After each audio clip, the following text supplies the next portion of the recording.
pertama onboard charger lah. Kalau kata kat kereta case kereta ni. Okey. So, di mana pula power inverter? Power inverter bawah dia. Kalau tengok kat sini memang tak nampak. So kalau compare power inverter dengan hybrid ni, power inverter dia kecil.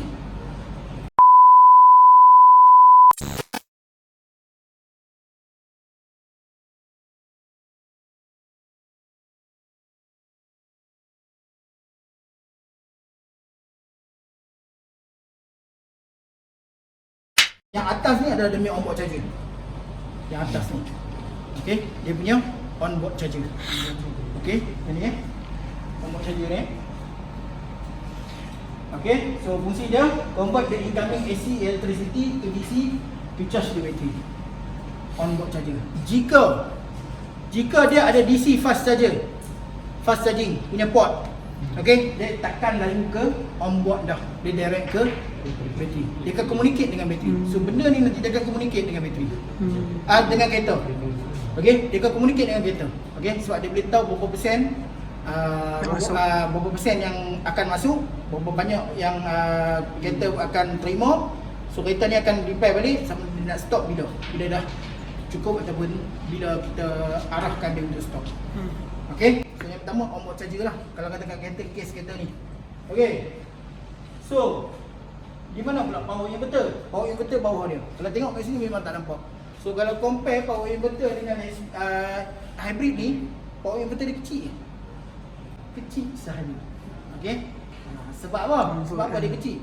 Sebab dia hanya fungsi dia, okey, untuk nak invert, okey, nak invert daripada AC, daripada DC ke AC untuk supply ke motor. Okey, dia tak macam yang tu. Yang tu fungsi dia invert dan dia juga fungsi untuk boost dia punya converter. Okey. Kalau kata dekat talian elektrik ni, okey, kita mungkin tuan-tuan biasa dengar transformer. Fungsi dia apa? Transformer. Step up ataupun nak step down. Okey, katakanlah contohnya lah daripada 50 AC ke 100 AC ataupun 100 AC, 100 volt AC ke 50 volt AC. So dia pakai transformer. Tapi dalam tu dia tak pakai konsep yang macam tu. Sebab apa? Sebab dia step up DC. Dia bukan step up AC lah, DC. So bila kata dia step up DC, dia tak pakai transformer.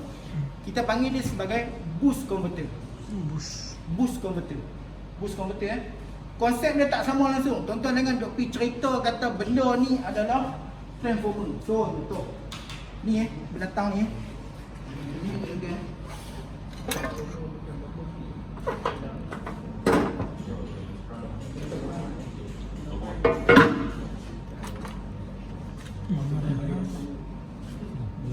Buka sikit nak tengok kat bawah.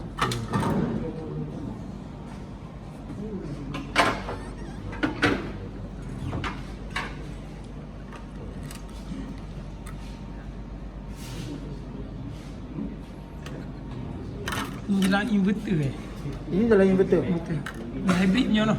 Yang ni hybrid ni.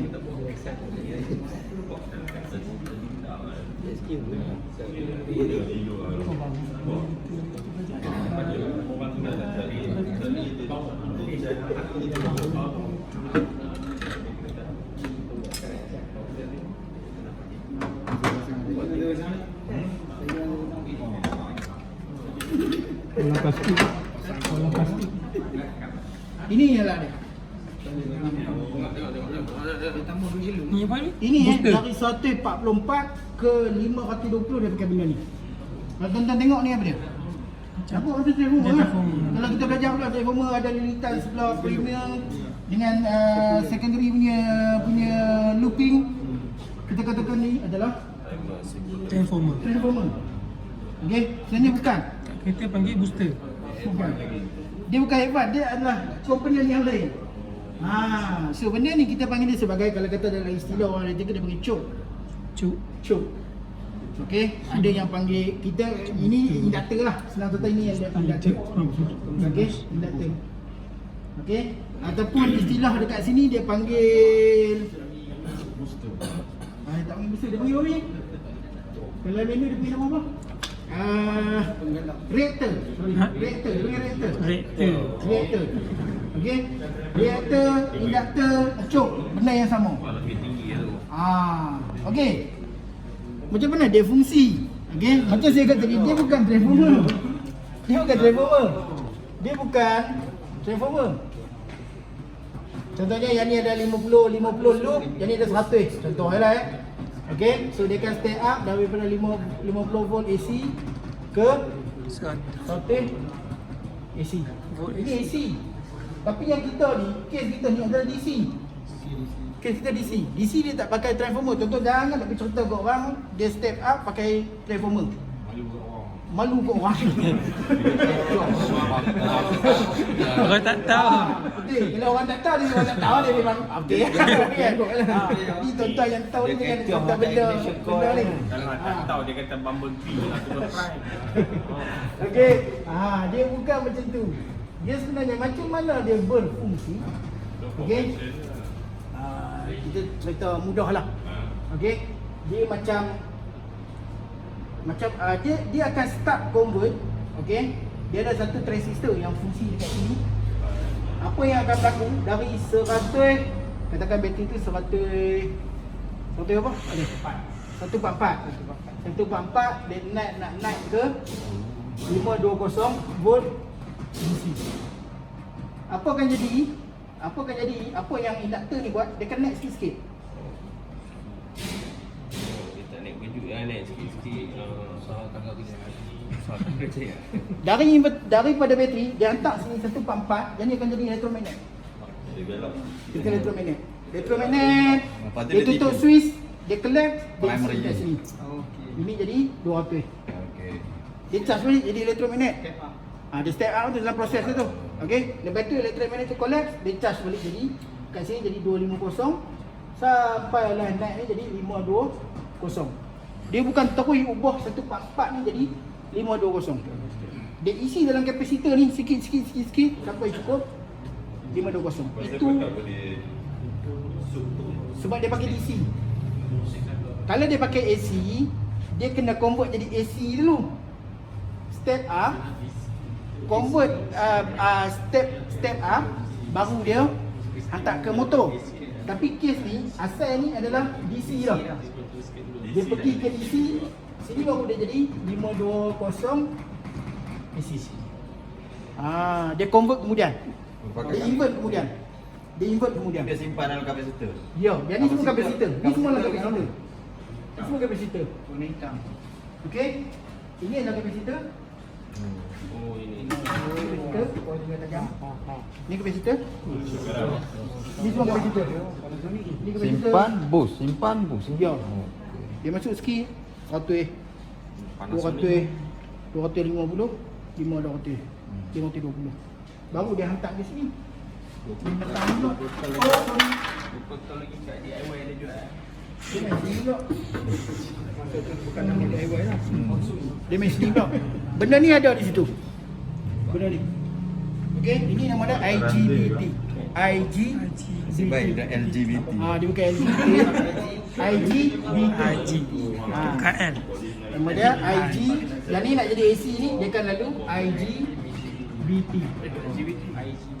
IGBT ni adalah insulated gate bipolar transistor. IGBT. Okey. So benda ni lah buat kerja. Ni benda ni. So benda ni, ini adalah semua transistor. So dia duduk dalam gel. So gel ni asal jernih. Tapi semua dah main pakai dia sentuh lah habis. Cap jari habis semua orang ni. Okey. Okey. So yang ni lah yang tukar dari DC ke AC. Okey. Daripada ni dia ke motor lah. Ini dia akan ke motor. Okey. Sama juga kalau dia patah balik, dia yang sama. Okey. Benda yang sama. So kita faham lah kalau kata AC ke DC ni dia panggil apa? Rectifier lah. Okey. So benda ni akan berubah jadi rectifier. So benda ni dia ada gate, dia ada pintu-pintu dia. On off. Dia switch, dia adalah switch. Benda ni adalah switch. Okey. Daripada DC untuk nak hasilkan arus AC ni. Okey. So dia pakai switching. Okey, setiap ni dia ada 6 switch. So nak hasilkan 3 fasa punya wave. Okey, so dia memerlukan, kita boleh tengok lah. Ni ada 3, 1 set. 3 ni 1 set. 4 ni 1 set. Dia ada 3 set. Ini untuk motor generator. Motor generator ini pada bateri. Sini yang kawan. Okey. So yang ni ada manufacturing masalah model ni. Ini memang model yang kita panggil apa? Recall. Ini model recall. Sebab tu kalau tengok kat sini dalam ni ada hitam kan. Dia dah blow. So model inverter ni semua recall. Dan masalah dia sama, iaitu part daripada HV battery masuk di sini, transistor ni blow. Untuk model ni lah. Okey. So benda yang sama juga ada di situ. So kalau kita nak compare antara EV dengan hybrid ni, sebenarnya komponen yang sama. Okey, tapi dia punya handling voltage tu berbeza lah, bergantung kepada kenderaan tu lah. Okey, tapi kita kena tahu, contohnya kalau tuan kata bateri ni 400, motor dia pakai berapa volt? Bateri dia yang ni katakan 400 volt, motor pakai berapa volt? Kalau kata bateri dia 800 volt, motor pakai berapa volt? Motor ni biasanya range 500 volt dia pakai. So inverter ni pun paling tinggi dalam area tu je, 500 ke 600 saja. Contoh jangan ingat, lagi tinggi bateri dia, lagi tinggi benda ni akan jadi. Tahu tak? Sebab apa? Jadi based on motor punya voltage. Okey, range dia antara 500 ke 600 volt je. Apa yang dia nak guna je. So inverter akan buat benda range ni je, dia akan bagi. So tuan-tuan jangan anggap, oh ni kalau 800, itu belajar kat kolej multiple batas. Kalau bateri 144 ni 520. Kalau ni bateri 800, dia kena kali 8 lah. Pelai motor. Sebab motor setakat 500-600 je. So inverter pun akan voltage pun dalam range tu sahaja. Okey, dia takkan lebih. Kecuali motor tu memang tinggi daripada 600 volt. So inverter pun akan lebih daripada voltage yang sepatutnya lah.